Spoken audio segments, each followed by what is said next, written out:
dari dulu presiden ganti presiden jalan tetap kayak gini tuh kami ini ya kan. Bupati pun kayak gitu.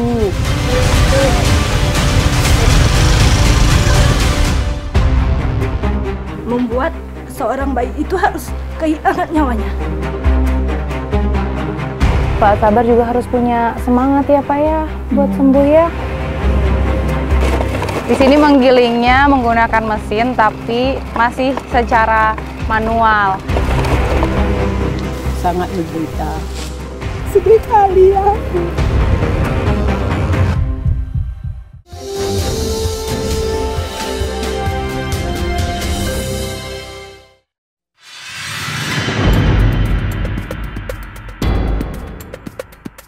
Kampung Gewat yang masih terisi oleh wilayah hutan membuat tumbuhan seperti jamur mudah ditemui.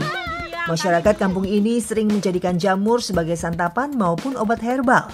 Tak terkecuali Nenek Hamilah. Seusai berkebun, ia kerap mencari jamur untuk dijadikan stok di rumah.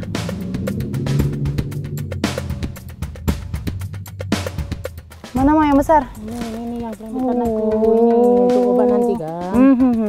Ini dia. Kalau orang sini menyebutnya jamur dedemir ya, Mak? Iya. Kalau saya sih lebih mengenalnya semacam jamur kuping. Dan memang tumbuhnya di daerah yang lembab. Terus ini nanti kata Mama direbus, dijemur, terus bisa dijadikan obat untuk diminum, tapi di sayur juga bisa ya, Mak ya? Iya. Oke, kumpulin lagi yuk, Mak.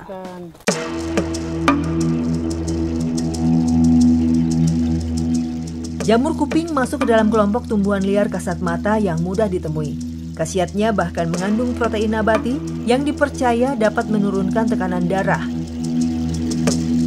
Tak semua tumbuhan yang ada di hutan baik untuk manusia. Jika sensitif akan kandungan jamur, dapat membahayakan kulit terkena gatal.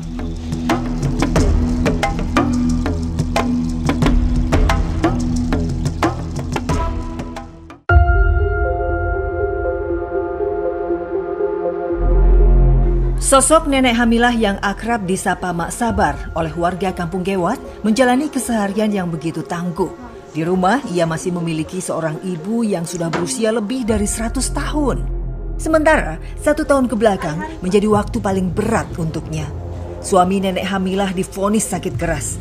Kini, Pak Sabar sudah tergolong komplikasi dan hanya bisa terbaring. Keadaan ini memaksa Mak Sabar untuk tangguh dan teguh menjalani kehidupannya. Di rumah sederhana inilah Mak Sabar menghabiskan separuh harinya untuk merawat keluarganya seorang diri. Setiap hari usai pulang menjadi buruh tani, ia menyajikan obat-obatan dan makanan untuk suaminya. Saya membantu Mak Sabar mengolah jamur yang kami ambil dari hutan. Jamur kuping yang disebut jamur dedemir oleh warga Kampung Gewat, air rebusannya dipercaya dapat menurunkan kolesterol, gula darah, hingga mengontrol hipertensi. Jamur kuping ini kaya akan zat gizi karena mengandung serat, kalium, hingga vitamin C. Udah mendidih itu, Mak. Boleh dipindahin pelan-pelan ya. Jadi kami mengolah jamur yang tangan. Oke. Direbus untuk diminum airnya ini karena air rebusan jamur itu berkhasiat dan kepercayaannya orang sini sih untuk obat gitu, meningkatkan imunitas tubuh. Dan nanti jamur sisanya baru akan diolah untuk jadi masakan sederhana aja. Seusai mendidih, saya mencicipi sedikit air rebusan jamur. Bagi saya, rasanya sepat namun gurih setelah ditelan.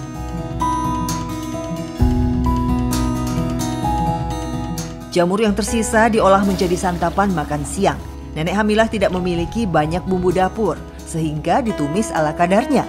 Jamur tumis sederhana ini kemudian disajikan untuk menu makanan suaminya.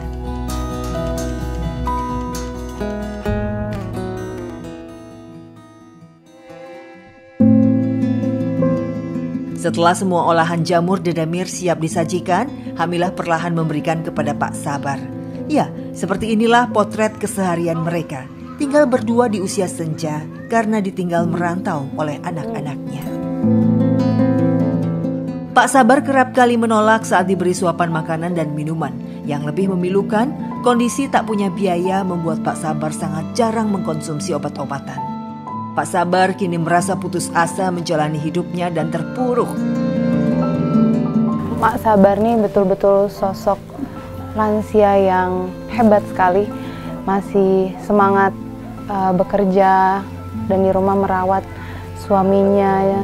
Jadi Bapak Sabar juga harus punya semangat ya Pak ya buat sembuh ya. Karena hebat banget loh Mak Sabar loh. Benar-benar sabar. Bapak juga yang tabah. Tetap berdoa ya Pak ya. Semoga Allah angkat penyakitnya ya Pak.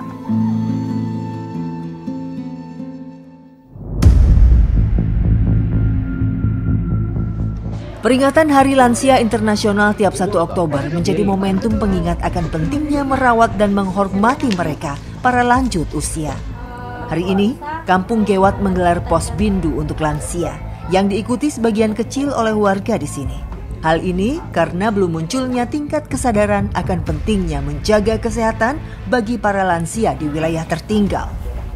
Di desa-desa terpelosok, mereka para orang tua biasa melakukan aktivitas keseharian di kebun. Namun mereka kurang menyadari betapa pentingnya melakukan pemeriksaan kesehatan di usia lanjut. Pelayanan posbindu untuk lansia ini rutin dilakukan selama 1 kali dalam sebulan. Dan karena jumlah tenaga kesehatan juga terbatas, hanya ada 1 bidan desa di sini. Jadi pelayanan ini dibarengin dengan melakukan pemeriksaan terhadap ibu hamil. Selain para lansia, ada pula pemeriksaan terhadap ibu hamil. Angka kehamilan di kampung ini terbilang tinggi, namun resiko akan ibu hamil juga serupa, sebab minimnya fasilitas kesehatan yang memadai. Kendalanya untuk tenaga kesehatan di sini dalam melayani masyarakat itu apa? Kendalanya mungkin karena saya sendiri di sini, jadi agak kewalahan sih karena jarak antara puskesmas dengan fasilitas kami di sini kan jauh. Polindes dengan puskesmas terlalu jauh. Kemudian di antara puskesmas sama polindesnya jalannya agak susah. Seperti ada ibu hamil resti untuk harus memang segera dirujuk, itu mungkin kami memakan waktu yang lebih lama sehingga kami di jalan mungkin banyak kendala yang memang membuat seorang bayi itu harus kehilangan nyawanya. Pernah ada kejadian seperti itu? Pernah. 2017. Karena kendala jalan sama kondisi kami memang masyarakat di sini susah. Bisa dibilang kami serba kekurangan di sini. Jadi banyak hal-hal yang tidak kami inginkan yang terjadi. Betapa memprihatinkan potret fasilitas dan para tenaga kesehatan di wilayah desa tertinggal. Mereka seolah terlupakan dan dibiarkan merana dalam keadaan serba kesulitan.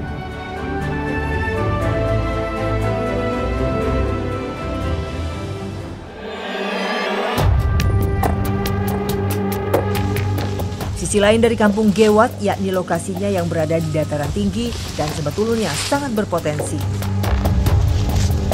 Sejumlah masyarakat mencoba peruntungan mereka dengan menanam serai wangi. Lahan seluas lebih dari 2 hektar ini ditanam serai wangi baru sekitar 7 tahun ke belakang. Saya membantu nenek Hamilah dan saudara-saudaranya mengambil daun serai wangi. Serai wangi ini masuk ke tanaman jenis rumputan. Makanya memang terlihat seperti rumput pada umumnya. Tapi kalau dari jarak dekat kayak gini, sudah tercium wanginya tuh berbeda. Daun serai wangi yang sudah dikumpulkan kami bawa ke tempat penyulingan. Nenek Hasila sebagai buruh di kebun serai wangi ini biasa melakukan proses penyulingan dari daun menjadi minyak serai wangi. Proses awal, daun yang telah dipanen langsung dimasukkan ke dalam tong sebelum direbus dengan air dan uap. Nah, jadi Pak Blang ini lagi menginjak-ninjak isi tong supaya padat. Karena kalau nggak padat tuh nggak bisa kebakar semua ya Pak ya di dalam alat penyulingan ya. Kurang. Gitu. Jadi kita harus isi sepenuh-penuhnya.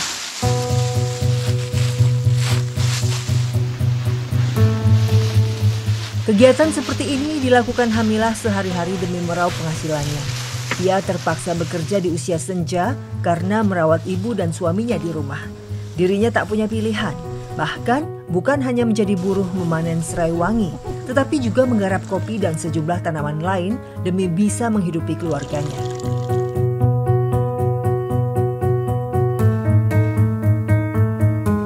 Dengan kondisi ibu yang seperti ini, suami sakit di rumah, ibu mau nggak mau harus kerja kita. Kerja. Ya. Dan kita kalau nggak kerja nggak ada belanja kan. Anak-anak ibu ada berapa? Anak kan udah semuanya udah nikah. Dia pun cari belanja sendiri ya. Aku memang setahun ini sedih kali. Udah lewat lah, udah lebih setahun aku sangat menderita. Aku cari belanja, nggak ada siapapun. Jadi adalah anak kita. Sekadar-kadarnya dia pun bantu sikit-sikit kan. Itulah nak. Sedih kali aku. Jadi bilang Pak Raja tuh, Mama sabar dulu. Bilangnya nanti kan ada rezeki kita, biar kapan-kapan. Bilang Pak Raja tuh, iya nak. Tapi aku sedih kali di rumah. Proses akhir dari mengolah daun serai wangi, yakni sampai kandungan minyaknya terlihat. Tahapan ini memerlukan waktu 2 hingga 3 jam agar daun serai wangi bisa menghasilkan minyak atsir yang berkualitas.